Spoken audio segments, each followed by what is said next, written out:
So I did a video a couple years ago about the stream laws in Montana. Well, with all the new people that have moved here since I made that video, it's time to do a refresher course. How do I know this, you may ask? Well, I've been chopping up all my longer videos and putting them on a different platform.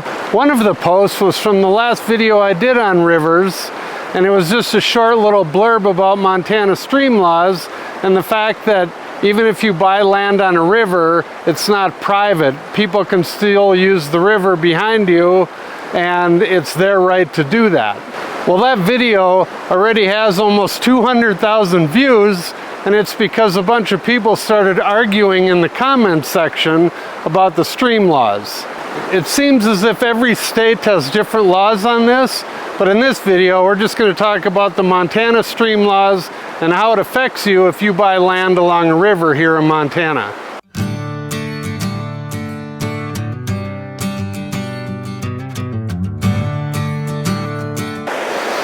So Montana stream law reads as follows.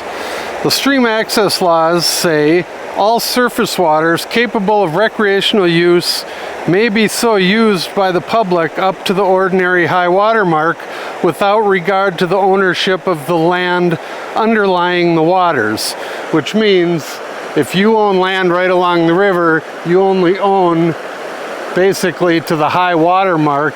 Even if your plat map shows it goes out into the river, the public can use that up to the high water mark. The definition of recreational use in this law means fishing, waterfowl and upland game bird hunting, not big game hunting, swimming, floating in small craft or other flotation devices, boating in a motorized craft, boating in a craft propelled by oars or paddles, other water-related pleasure activities, and related unavoidable or incidental uses. So basically you see these cars over here, they're below the high water mark, and the people using the river are using it lawfully.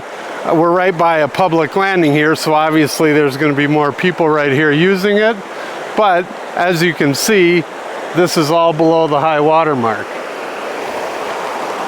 So there are times when you have to get permission from the landowner, and here are those times.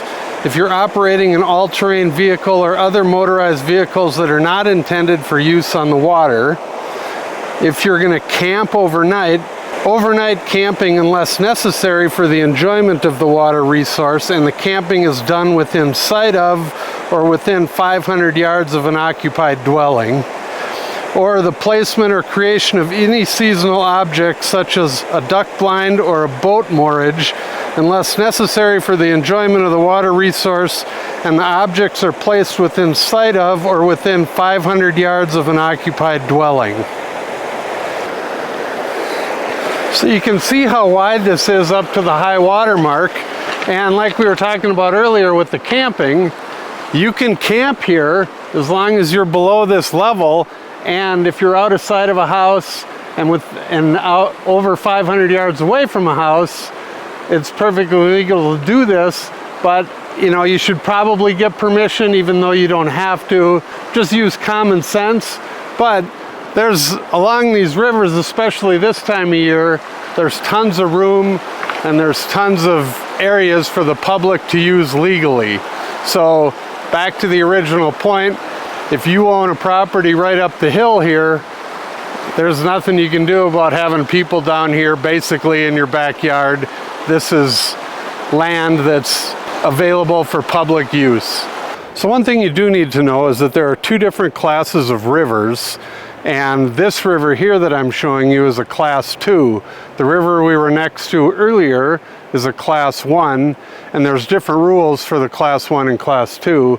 On these smaller rivers like this, obviously this is the Whitefish River, there's houses up and down, a lot of docks, much smaller river, but all the laws remain the same. People can use this river for paddle boarding, fishing, you know, rafting, whatever they're going to do. This one doesn't allow motors. The only difference on these class 2 rivers is that you can't camp below the high water mark. They're just too small. That obviously would cause problems with people's backyard. But you can still use the river, the public can still use the river. So if you buy land in Montana with a Class 2 river running through it, obviously nobody can camp behind it, but people can still use it. They can fish, they can paddleboard, they can anchor right there, they can hang out in the river behind your house. You don't own the river, whether it's Class 1 or Class 2 here in Montana. So I'll leave the link for the stream laws in the show notes so you can read the entire thing if you'd like. But if you have any other questions about buying land on a river, or you're not sure about anything, feel free to give us a call. We'd be happy to help. And I hope this clears up anything that may have been confusing from my last video, or the short video that I just did, where people are still arguing about the Montana stream laws. Thank you for watching our video. Please call, text, or email for more information. And don't forget to watch our other videos about Montana.